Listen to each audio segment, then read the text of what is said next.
अब तक हम सिर्फ एक ही तरीके से सोच रहे थे कि प्रोबेबिलिटी ऑफ ए इंसिडेंट के बराबर है number of events satisfy A divided by number of equally likely events। तो सिक्के को उछालने की हेड की प्रोबेबिलिटी थी 1/2 और इसी तरह प्रोबेबिलिटी अगर हम डाइस को रोल करें तो इवन नंबर्स की जो प्रोबेबिलिटी है वो 3/6 है। 2, 4, 6 3 पॉसिबिलिटीज़ हैं टोटल 6 में से, तो ये भी 1/2 है। यहाँ पर अब तक हम number of equally likely events की बात कर रहे थे, लेकिन अगर हम इसे दूसरी तरह करें कि जो नंबर ऑफ़ इवेंट्स हैं वो इक्वली लाइकली ना हो, तो कैसे ये होगा। एक अनफेयर कॉइन बनाता हूँ जिसकी दोनों साइड्स एक जैसी ना हो। यूँ समझे ये मेरी अनफेयर कॉइन है और मैं एक अनफेयर कॉइन बना रहा हूँ। ये मैं कॉइन बनाता हूँ, इस दफ़ा ये सोने की है और इस पर मैं एक चेहरा बनाता हूँ, ये हेड है। यूँ समझें कि इस कॉइन की एक साइड वज़नी है, जो ये हेड है ये वज़नी है टेल से, और ये इसकी दोनों साइड्स एक जैसी नहीं हैं। तो इसकी प्रोबेबिलिटी क्या होगी। यहाँ पर हमारे पास पहले हेड और टेल्स की प्रोबेबिलिटी बराबर थी, लेकिन यहाँ पर मैं एक इंटरेस्टिंग बात इसके बारे में कहूँ कि इसकी हेड की प्रोबेबिलिटी 60% है। जी हाँ, इसे हम 0.6 भी कह सकते हैं, 6/10 भी कह सकते हैं और 3/5 भी कह सकते हैं।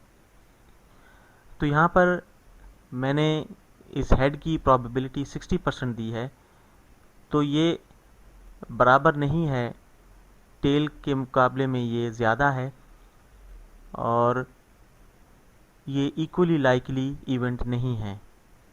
ये दोनों इवेंट्स जो हैं वो अलग अलग हैं और ये म्यूचुअली एक्सक्लूसिव इवेंट्स हैं, हेड और टेल, और ये दोनों जो हैं बराबर नहीं हैं। हेड के चांसेस 60% ज़्यादा हैं टेल के मुकाबले में। तो मैंने ये 60% किस तरह निकाला, यूँ समझें कि मैंने बहुत ज़्यादा दफ़ा इसे उछाला सिक्के को और फिर उसे कैलकुलेट किया तो 60% रिज़ल्ट्स आए, या मैंने कंप्यूटर सिमुलेशन किया कि फ़िज़िक्स के असूलों को इस्तेमाल करते हुए मैंने ये नतीजा निकाला कि 60% इसका हेड की प्रोबेबिलिटी होगी। तो अगर मैं 1000 दफ़ा सिक्के को उछालूँ और तो 600 दफ़ा हेड आया, तो इस तरह मैंने एक 60% इसकी प्रोबेबिलिटी निकाली हेड की। इसी तरह मैं एक दिलचस्प बात करूं टेल्स के बारे में कि टेल्स की प्रोबेबिलिटी जो है और हेड की जो प्रोबेबिलिटी है, इन दोनों का सम जो है वो 1 के बराबर आएगा, 100% होगा। तो इसे हम यूँ भी लिख सकते हैं कि प्रोबेबिलिटी ऑफ टेल बराबर है 100% माइनस प्रोबेबिलिटी ऑफ हेड जो कि 60% है। इससे अगर हम इसमें से माइनस कर दें तो हमारे पास 40% प्रोबेबिलिटी टेल की आ जाती है, जो कि बराबर है 0.4 के, जो बराबर है 4/10 के और 2/5 के। तो ये हमारे पास प्रोबेबिलिटी आ गई टेल की, जो कि इक्वली लाइकली नहीं है। प्रोबेबिलिटी ऑफ टेल जो है वो यहाँ पर 40% आई है और प्रोबेबिलिटी हेड की 60% आई है। तो आइए इसकी मदद से हम एक सवाल हल करते हैं कि probability of head eight first flip and probability of head at second flip. तो ये दोनों इंडिपेंडेंट इवेंट्स हैं, दोनों अलग अलग हैं।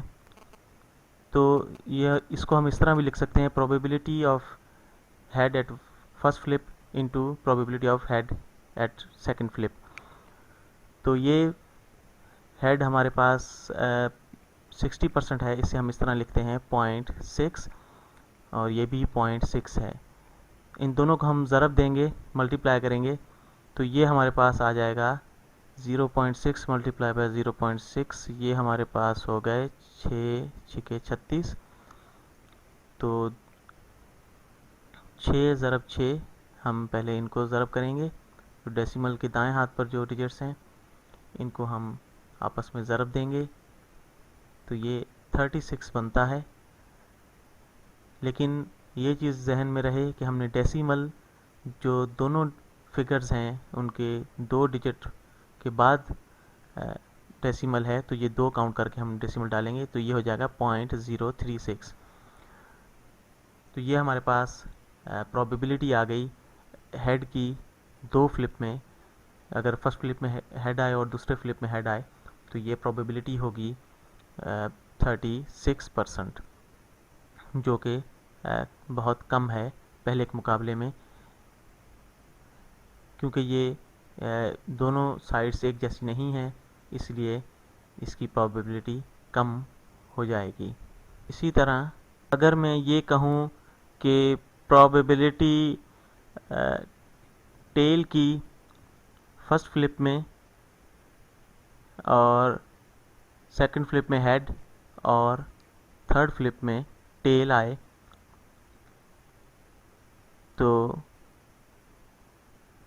ये हम इस तरह भी लिखेंगे, हम इसे इस तरह लिख सकते हैं कि प्रोबेबिलिटी ऑफ टेल इनटू, क्योंकि ये इंडिपेंडेंट इवेंट्स हैं इसलिए हम इन्हें अलग अलग लिख सकते हैं। तो ये बराबर होगा probability of tail at first flip into probability of head at second flip into probability of tail at third flip.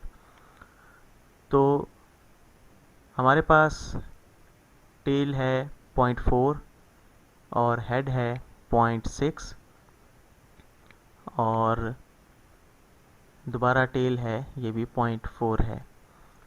तो इसे हम आपस में ज़रब दें,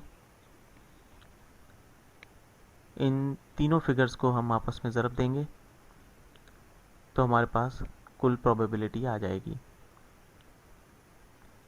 ये फिगर्स पॉइंट्स में हैं, तो हम इन्हें आपस में मल्टीप्लाई करेंगे ताकि हमारे पास सही जवाब आए। तो 4 छक्के 24 और 24 को 4 से ज़रब दें तो ये 96 हो जाते हैं। तो हमारे पास 96 फिगर आ गई, लेकिन ये जहन में रखें कि 3 डिजिट्स के बाद, क्योंकि 3 हमारे पास फिगर्स हैं, 3 डिजिट्स के बाद हम इसे डेसिमल देंगे, तो हम एक ज़ीरो डाल के फिर डेसिमल देंगे, तो ये 0.096 हमारे पास इसकी वैल्यू आएगी। तो यहाँ पर मैं बराबर की साइन डालता हूँ, तो ये है 9.6%। तो अगर मैं सिक्के को पहली दफ़ा उछालूँ और टेल आए, दूसरी दफ़ा उछालने पर हेड आए और तीसरी दफ़ा उछालने पर एग्जैक्ट टेल आए, तो इसकी प्रोबेबिलिटी होगी 9.6%।